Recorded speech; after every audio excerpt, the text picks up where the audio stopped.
Hello and welcome. Now in this video we're going to be talking about Aweber, and we're going to be talking about your autoresponder and one feature that most autoresponders have in some way, shape, or form. So you might have to go and find the sales tracking feature inside of your autoresponder, but it's going to basically work the same way. Now in Aweber, the first thing that we're going to need to do, of course, is we're going to need to set up a website in here. And you've noticed that I've already set up my website, gainmindshare.com, and what's going to happen is that Aweber is then going to give me a JavaScript code that I'm going to need to place inside of the website. And what that's going to do is that's going to make Gain Mindshare a trackable website, so that when people land on that website, then I'll be able to tell if they are accomplishing certain goals. Now what we want to do now is we want to go and take a look here at the sales tracking area, and this is really where we want to start thinking about how we can track what's happening with our emails and whether or not it's actually leading to the sale and how it's leading to the sale. Now what we can do inside of Aweber is we can actually set up a link on this website that we already have the JavaScript on. We can set up a certain goal on the page. And so in this particular case, I've got a small biz marketing trend site. So whenever I send out an email, I want to know if people are landing on this page, and so I can track that so that every time I look at my statistics, I'll be able to see if that page is hit. Now here are the other things that I can track. I can track an actual sale. I can track actual cost per click or cost per thousand. And so one of the things that's important here that we can track is a sale.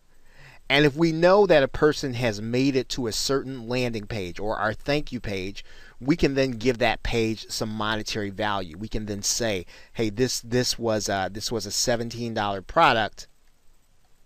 If we write that in there, and then every time we know somebody's going to be coming to that page, Aweber is literally going to track their email or track their IP address, and it's going to know that, hey, they landed there. That probably means that we have made a sale. So in order to do that, of course, you're going to have to make sure that you set up your thank you page so that it's the only way, or that page would only be landed on if somebody actually bought something from you, and that every person that you actually have buying actually goes to that page. And you can actually set that up inside of JVZoo. Let's take a look here. Now you'll notice that there are a couple of ways I can deliver my product. One way I can deliver my product when somebody buys is to have them go to a thank you page or download page. And this is where you want to have that download page if you're going to have someone actually, if you're going to track that sale. Now the downside to this is that you want to make sure that this page is secure in some way. So even if this is a page inside of a membership site, you can have that membership site, you can still have that page locked up. You just want to make sure that that download page is the one that people have to land on. I mean, there's no other way for them to go there unless they actually made a sale.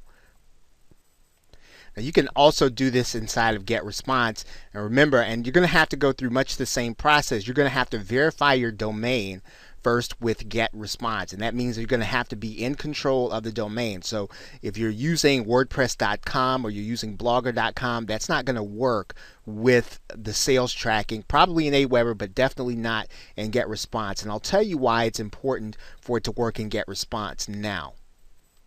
One reason is that as soon as someone actually buys the product, I can have that person opted into a GetResponse list. I mean, I can do the same thing there with Aweber. So that's kind of boilerplate. That's pro forma with most autoresponders. But here's the other thing with GetResponse and JVZoo.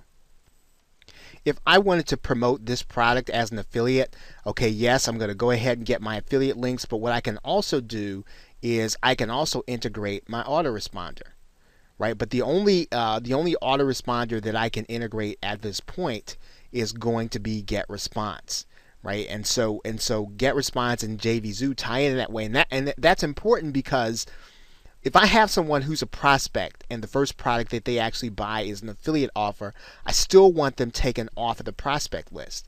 Right now, I could do this manually. Yes, I could have them opted in on the thank you page, but I can definitely make sure that this happens by getting them opted into a new list as soon as they buy at the point of sale.